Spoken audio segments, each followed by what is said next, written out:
Hi, welcome back to part 2 of MassFX 2014 within 3ds Max. I did want to take a moment here. In our last lesson, I just put together we pretty much put together a video here, and I'm going to go ahead and play that real quick. And that was just of a flag blowing in the wind. It was sort of the introduction. Now it's uncompressed and it's going a little choppy right now, but for the most part you can see that the cloth is reacting and that it's stretching, and the flag is, the map on the flag is actually reacting. So again, it was a great introductory lesson, but now we're going to start looking at some additional ways to use cloth. And it doesn't always necessarily refer to animation as this particular lesson did. I'm going to go ahead and reset my workspace here. And actually, let's do a file save. I'll go ahead and keep Jolly Roger there just for future reference. And now I'll do a reset. And I'm going to go ahead and go over how to use a garment maker to create cloth, and then of course use MassFX to take that and cloth and put it into a form. I'm going to keep it pretty simple here, and I'm just going to put a cylinder out in my top view. This is going to represent a table that we probably won't see the table below. And I'm going to go ahead and keep that kind of short, and I'm going to keep it above the grid line so that the simulation will run that way. Next, what I'm going to do, I'm going to open up a material here. And I'm going to add in a material that's in the basic library here. Let me go ahead and do just a standard maps. And I'm going to look inside the arc mat and grab this. And I know it's a rug, but it's a circular rug, and it'll give you an example of what we could use for a tablecloth. Now, there are different ways to make tablecloths. They can be rectangles. They can be circles. And I'm going to go ahead and use a circle for this demonstration. I'm going to make the circle bigger than the table. And I'm going to raise that circle up above the actual table base. This is going to be the tablecloth, and what we're going to do is we're going to drape it over the table. Now, we can't just do that with a basic shape. So what I'm going to do is go into Modify with the shape here, and I'm going to apply the Garment Maker, which is going to be a property. It's going to put like this. It's a very dense wire mesh. It's not a very non-uniform, and that's because cloth. That's how cloth is going to be. You don't want cloth to be perfect grid-like mesh. That's not how cloth is actually made. So this here is going to be the cloth that we're going to drape over the table. Now I'm going to anticipate right away. I think my table needs to come up just a little bit. All right, next step. Let's go ahead and apply the material ahead of time. And I'm going to add these two objects to my MassFX scene. So again, if you don't have your MassFX toolbar up, right-click in the gray area, choose MassFX, and that will become available to you.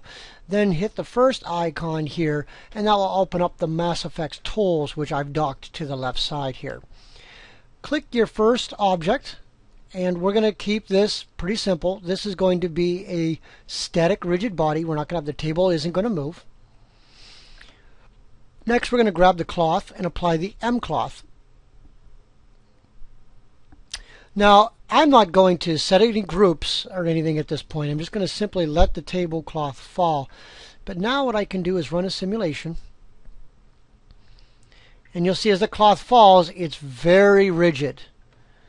The parts are doing their best to fall down, but it's kind of very stiff. Almost like a rug, which is what this map was. So I'm going to go back, and I'm going to look at the properties again, and I'm going to add a 0.2 in the stretchiness and a 1 for the bendiness. And we're going to go ahead and do another simulation.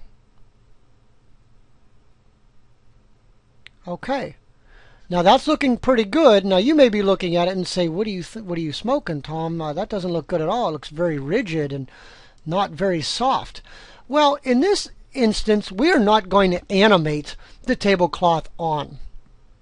We just want the tablecloth sitting on there. And to go and try to mesh this with Edit Mesh or Edit Poly or any of those other would take forever to get the inconsistency that we have here. So we are not going to use this as an animation. We're going to simply bake this at this point by going over to the tools, bake selected. Now it's going to animate. As we know, it has to actually generate the keys for the tablecloth. But now that it's done, we can go ahead when it's finished, and we probably could have set the animation to 2 or 3 frames. Now that it's done, we can go ahead and delete all of the frames in the first 99.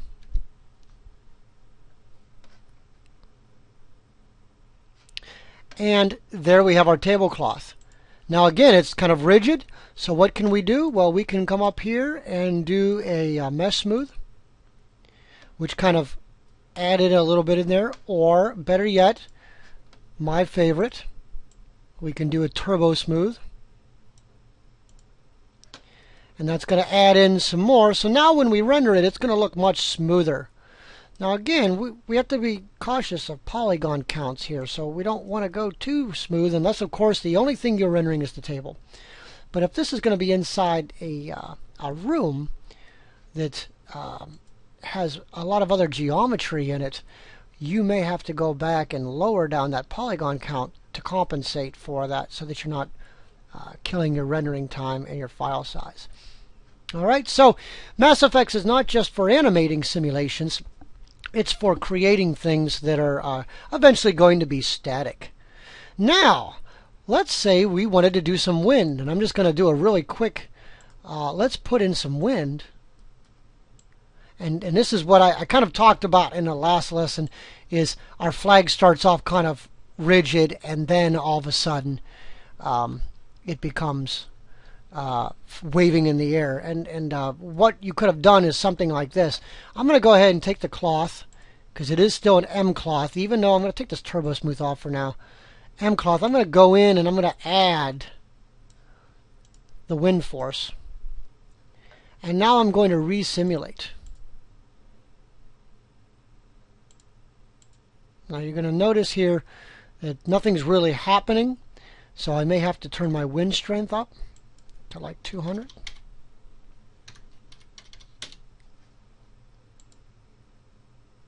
And you'll notice that it's not actually reacting the way you want it to.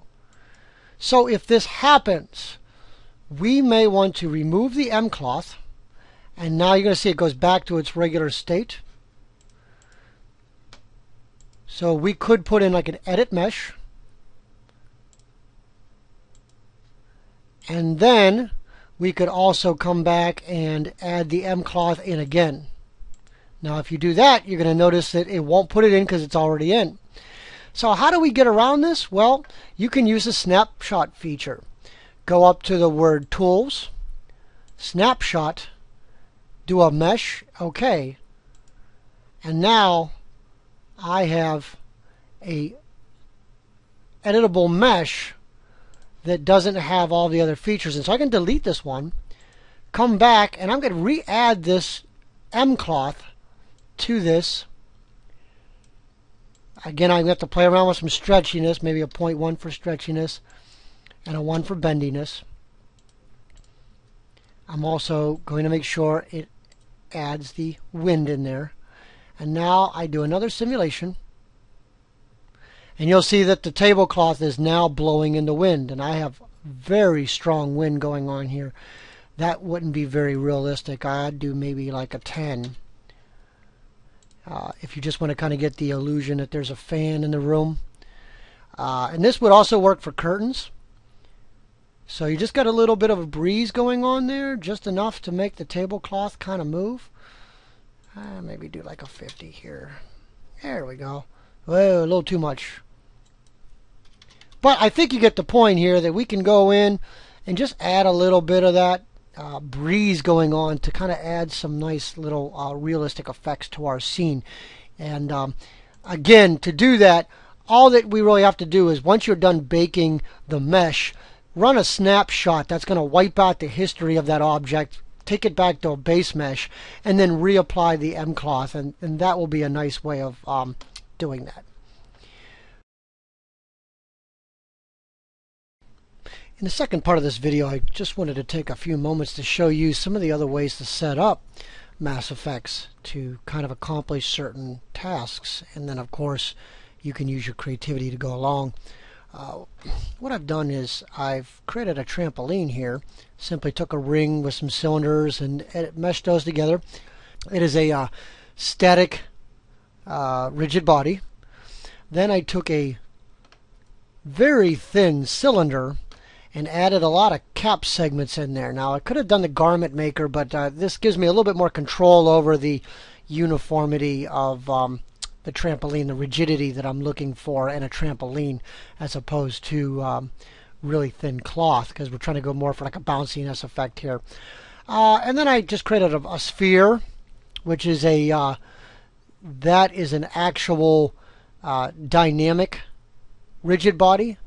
It is going to be used for, gravity's going to fall, the ball is going to bounce off of the trampoline and bounce around a little bit.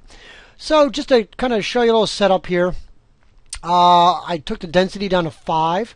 The bigger the density, think of a bowling ball versus a basketball.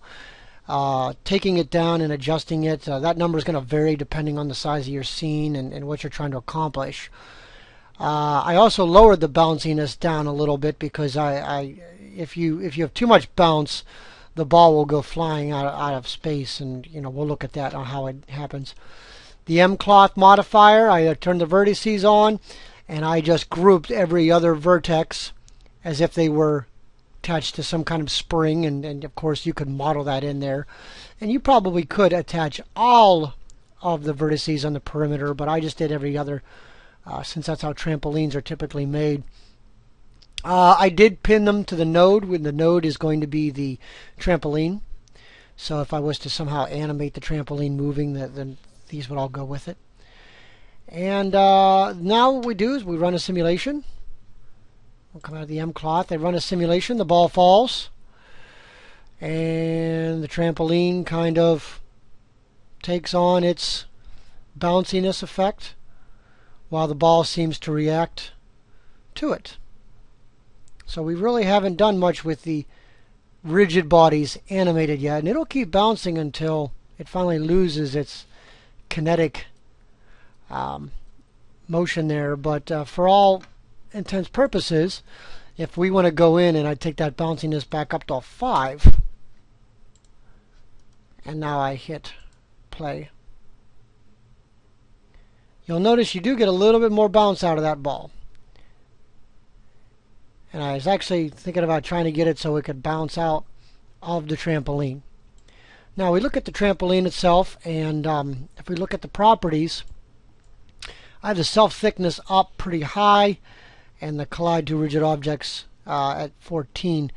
I could probably lower this a little bit. Let's see what we get out of that.